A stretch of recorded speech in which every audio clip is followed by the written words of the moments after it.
Hey guys, it's your girl Urban, and I know you're like, who? Your ass been gone for a month. Well, about a month, and you're right, I have been. So let me tell you why. Part of the reason why I've been gone for a month is because, I kind of got into like a little bit of a zone where I was thinking about, myself, my life, my year 2013, some things that, I went through, I'm going through, and things I want to do in 2014. So I'm going to talk about that in another video. But in this video, I'm going to do a small mini review and a small mini review on 12 Years a Slave. I can't talk, sorry.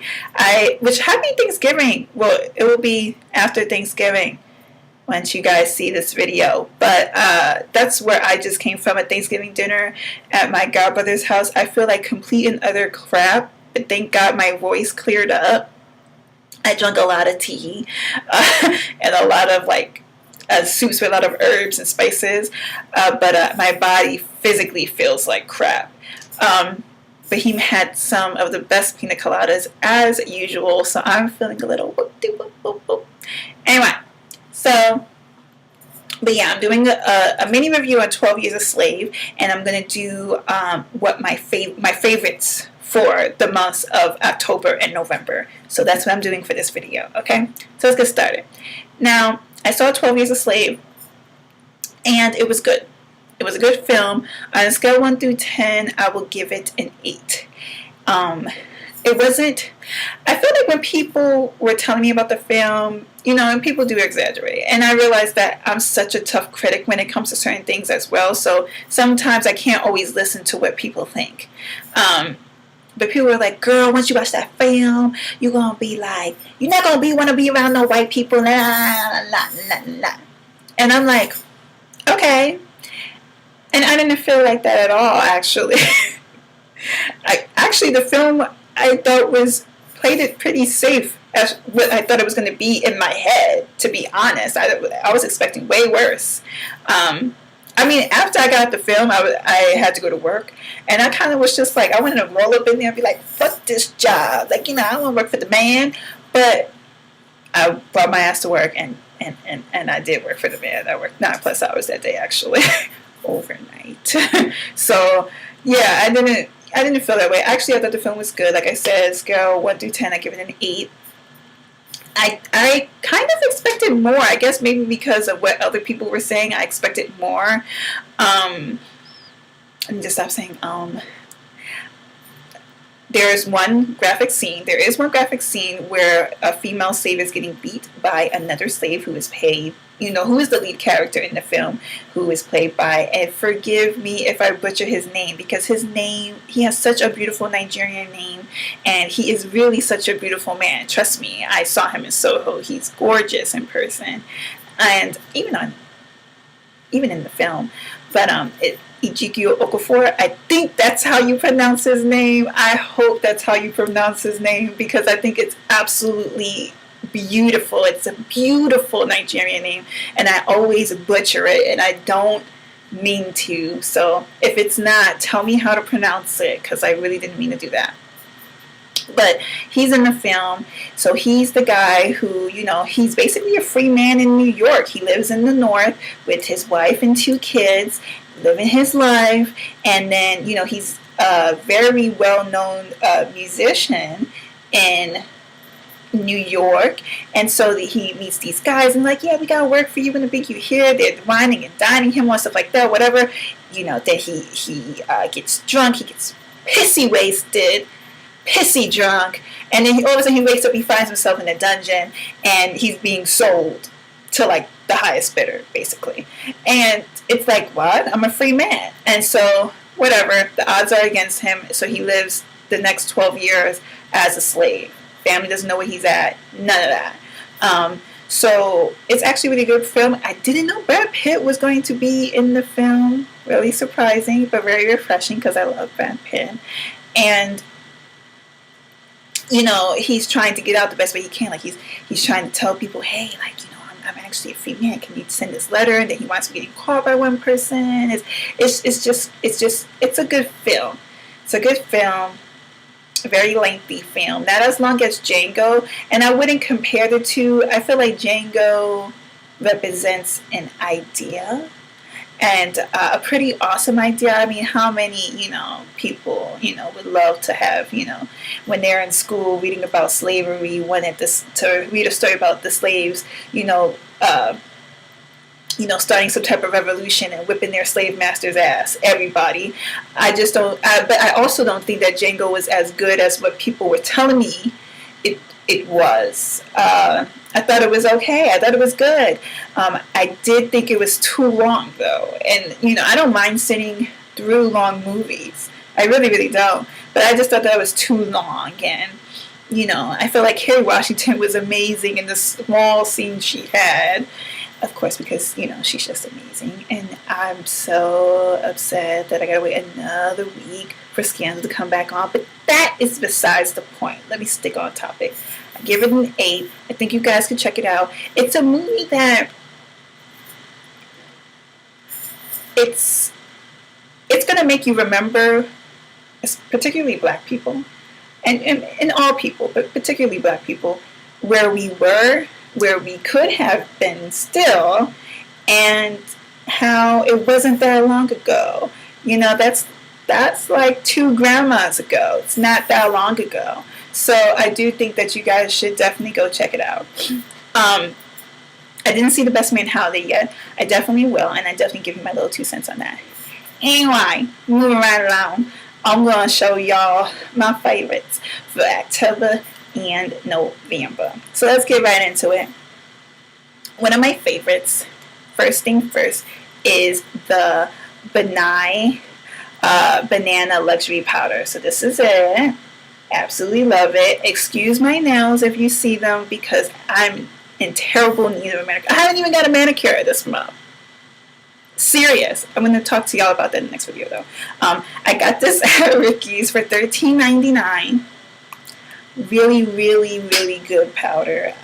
I love it. I love what it does to my concealer and underneath my eye, and how it highlights it.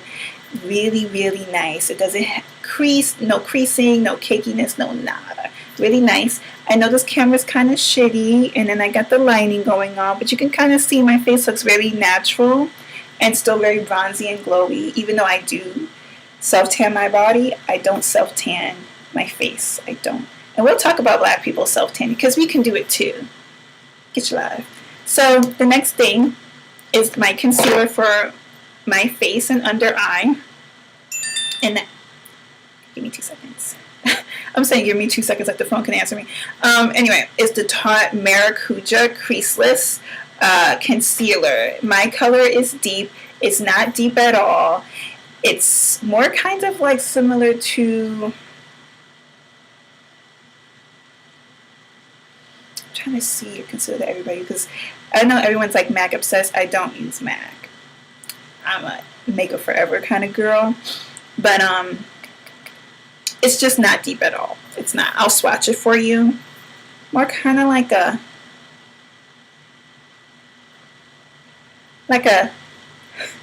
tan, but it has a nice little orangey tint to it, which I love.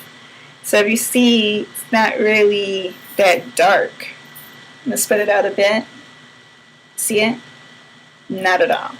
So anyway, it's full coverage, waterproof, and crease proof. How can you not love it? So that's that. Love that one. And I set it with my Benai banana powder. Okay, moving on. Then people ask me all the time what I use for my brows. These are the 3 things that I use for my brows. And that is the Anastasia Brow Wiz and Brunette. Absolutely love it. I define my brow shape with that. And then I fill in with the Smashbox filter. I don't even use this trio except for this dark color right down here. And it's called Sumatra. I use that dark color to fill in my brows right here. So you see there's like already like a damn bullet wound in it. I use that. That's what I use. I absolutely love her. She's really cute. Just amazing. And then this cheap Ardell brow setting, brow sculpting gel that I got from the beauty supply store for like $2. This is what I use. I used to use the Anastasia gel, and it was good, but this one I really do think is better. And if you guys really know me, you know that I love something cheap that's good in quality that I can get from right across the street. I love it. So that's that. My favorite mascara right now is the Makeup Forever Extravagant. Smoky Extravagant, excuse me. Absolutely love it. This is the wand. Can you see it? She's kind of cute. Not clumpy at all, at least not for me. I have really curly lashes. I don't want to get too close, but you guys can kind of see it. These are not individual, those are my lashes. Today I used the e.l.f. lash primer, but it's not that much of a difference, at least for me. I feel like if anything's a little bit more thicker, but not too much. So anyway, absolutely love that mascara. It's so good. I have really curly lashes, you guys, so I usually don't need an eyelash curler, not at all. So I love that one. It pulls them out really, really nicely, and it's really, really black. Love that. So my second thing is the Bobbi Brown, the long wear gel eyeliner, and number 1, which is black ink. Absolutely love this. I didn't think I would like it because honestly my other favorite too is the Stila. Sorry, the letters is like coming off kind of. Well, yeah. The waterproof liquid liner. I actually love that because I love really dark black eyeliners, and that one does it every time for me. It always gives me the nicest cat eyes. But this one, the gel, I never used to be crazy about gel. I used to be like, yeah. But I started playing around with this one again, and I actually really, really love it. So that's that. The Smashbox waterproof shadow liner.